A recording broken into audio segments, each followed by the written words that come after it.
Hello friends, ये 2018 civil जज का पेपर है। ये शिफ्ट 2 का एनालिसिस है। शिफ्ट 1 का 2018 का एनालिसिस ऑलरेडी मेरे चैनल पे अपलोडेड है, सो आप उसे भी देख सकते हैं। इस पीडीएफ को अगर आपको डाउनलोड करना है तो आप हमारे इस वीडियो के डिस्क्रिप्शन बॉक्स में टेलीग्राम का लिंक दिया हुआ है, उस पर जाके इस वीडियो की पीडीएफ डाउनलोड कर सकते हैं। So let's start. First question says, which of the following writs can be issued against private individual as well as public authority? So यहाँ पे हमें पता है कि जो writs होती हैं वो 5 टाइप की होती हैं, ओके। एंड यहाँ पे ऑप्शंस में habeas corpus, mandamus and prohibition दी हुई है। सो हीबिस कॉर्पस का मतलब होता है to produce a body, okay. And यही एक रिट है जो प्राइवेट इंडिविजुअल एंड पब्लिक दोनों के अगेंस्ट इशू की जा सकती है। Public authorities and private individuals के अगेंस्ट इशू की जा सकती है। सो इस पर एक बहुत फेमस केस हुआ था, Rudal Shah versus state of Bihar. इस केस में फैक्ट्स ऐसे थे कि रुदल शाह जो थे इनको डिटेंशन में रखा गया था। इनकी पनिशमेंट ख़त्म होने के बाद भी करीबन 14 years more than what was given to him. तो सुप्रीम कोर्ट ने ऑर्डर किया कि इन्हें इमीडिएट इफेक्ट से फर्स्ट ऑफ ऑल तो जेल से बाहर निकाला जाए और स्टेट ऑफ बिहार को इनको डैमेजेस कॉम्पनसेशन देने के लिए भी ऑर्डर किया गया। So this is a very important landmark case on this issue. Next हमारी जो नेक्स्ट रिट है वो है मैंडेमस। मैंडेमस का मतलब होता है वी कमांड। इसमें हाई कोर्ट या सुप्रीम कोर्ट किसी भी पब्लिक ऑफिसर को किसी अथॉरिटी को कुछ काम करने के निर्देश दे सकती है। नेक्स्ट है रिट, वो है प्रोहिबिशन। ये हाई कोर्ट या सुप्रीम कोर्ट लोअर कोर्ट के अगेंस्ट इशू करती है and during the pendency of the suit issue की जाती है। नेक्स्ट क्वेश्चन देख लेते हैं। This the state shall provide free and compulsory education to all children at the age of 6 to 14 years enshrined in article। किस article में ये दे रखा है कि जो स्टेट है उसे फ्री एंड कंपल्सरी एजुकेशन जो बच्चे 6 से 14 साल की एज के बीच में फॉल करते हैं उनको देना होगा। सो ये है आपका आर्टिकल 21A। और ये किस पार्ट में फॉल करता है? ये फॉल करता है आपका part 3 which is fundamental rights in the constitution. And ये आपका 86th अमेंडमेंट 2002 में जो आई थी उससे इंसर्ट किया गया। एक बात मैं आपको बता दूं कि ये 2002 में एक्चुअली ये एनेक्टमेंट आ गई थी, बट इसकी एनफोर्समेंट डेट जो है वो है 1 अप्रैल 2010। सो ये इफेक्ट में कब से आई है? 2010। Please do remember this fact because ऐसा सवाल अभी तक किसी जुडिशरी में नहीं पूछा गया है। So I hope and I think कि ये आगे किसी जुडिशरी में पक्का पूछा जाएगा बिकॉज ये एक बहुत ही मेजर गैप है 2002 से लेकर 2010 तक।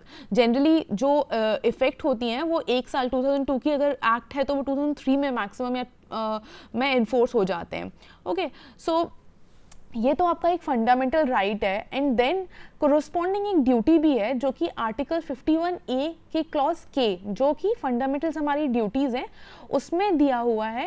एंड वो एक ड्यूटी है जो कि किसके ऊपर है? पेरेंट्स के ऊपर ड्यूटी है कि वो जो भी बच्चे 6 से 14 साल की एज के बीच में फॉल करते हैं उनको एजुकेशन प्रोवाइड करे। एट द सेम टाइम इससे रिलेटेड एक DPSP भी है, उसका आर्टिकल है आर्टिकल 45, जो कि जो बच्चे बिलो 6 ईयर्स हैं, बिलो 6 ईयर्स के हैं, उनके लिए है कि स्टेट जो है वो अर्ली चाइल्डहुड केयर प्रोवाइड करेगा जो भी बच्चे 6 साल से कम उम्र के हैं।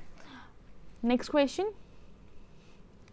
इन which of the following amendments of the constitution made in mandatory for the president to accept the advice given by council of minister. So कौन सी ऐसी अमेंडमेंट है जिसने मैंडेटरी किया कि प्रेसिडेंट जो है उसे काउंसिल ऑफ मिनिस्टर की दी गई एडवाइस को मानना ही पड़ेगा? सो ये 46 अमेंडमेंट से मैंडेटरी किया गया। ये अमेंडमेंट कब आई थी? 1976 में आई थी। और इस अमेंडमेंट को हम मिनी कॉन्स्टिट्यूशन भी कहते हैं। एंड ये प्रोविजन कहाँ दिया हुआ है? सो आर्टिकल 74 के 1 के प्रोवाइजो में ये प्रोविजन दिया हुआ है कि प्रेसिडेंट को काउंसिल ऑफ मिनिस्टर की दी गई एडवाइस को मैंडेटरी फॉलो करना ही होगा। Next question, an ordinance can be issued by the president at any time when. So ordinance कब इशू किया जाता है? जब रेसेस होता है हाउस का. Power of president to promulgate ordinance during recess of parliament. ये मार्जिनल हेडिंग है आर्टिकल 123 की. एंड रेसेस का मतलब होता है जब दोनों house, lower house and upper house, दोनों सेशन में नहीं होते.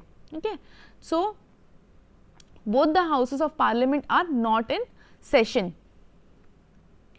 Answer is fourth.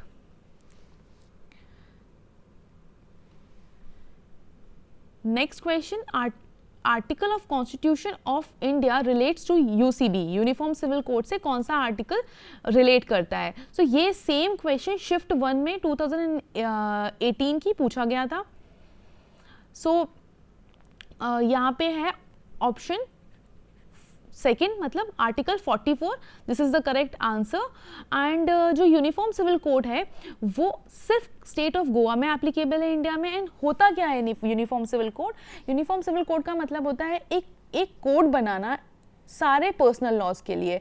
Right now in India we see that there are different laws for Hindus, for Muslims, for Christians, for everyone, for every group of people they are different personal laws.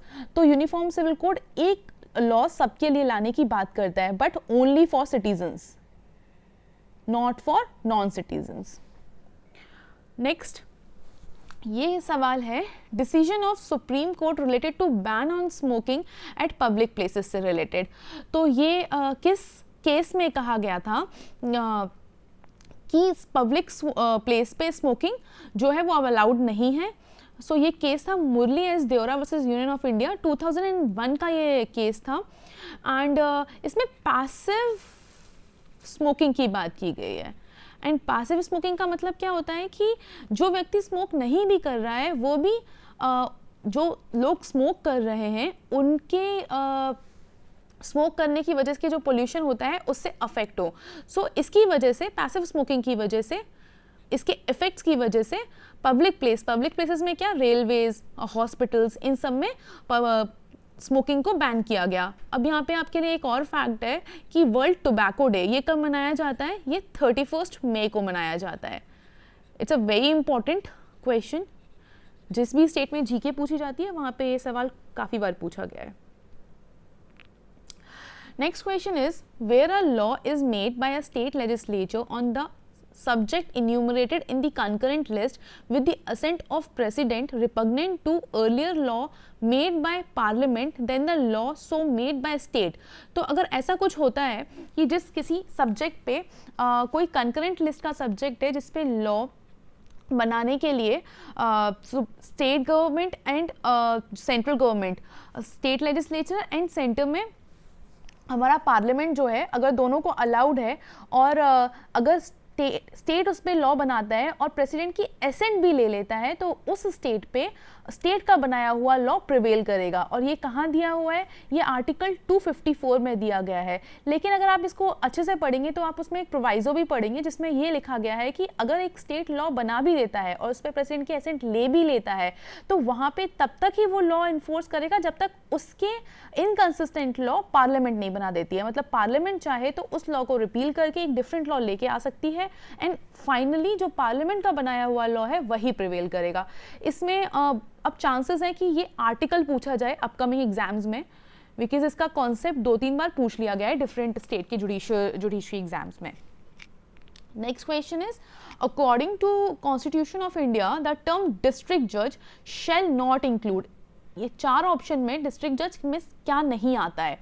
तो ये आपका, अगर आप article 236A पढ़ेंगे, 236 का clause A पढ़ेंगे तो उसमें इंटरप्रिटेशन दी गई है जिसमें डिस्ट्रिक्ट जज में क्या क्या होगा वो डिफाइन किया गया है. सो उसमें 10 ऐसी हेडिंग्स दे रखी हैं जो डिस्ट्रिक्ट जज में आएंगी, जिसमें चीफ जुडिशियल मजिस्ट्रेट जो है वो नहीं आता. और क्या क्या आता है?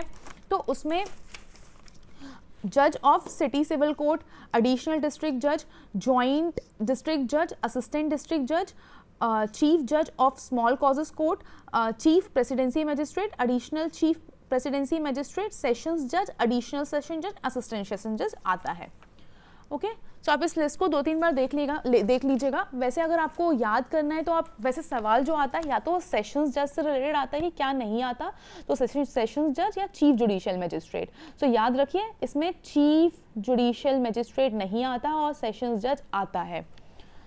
Next question is, the question is from Article 24. It says, Article 24 of the Constitution prohibits employment of children in any factory or mine or in any hazardous employment below the age of. तो कितने as से छोटे बच्चों को allowed नहीं है, prohibited है कि वो हजार्डस एम्प्लॉयमेंट का काम ना करें?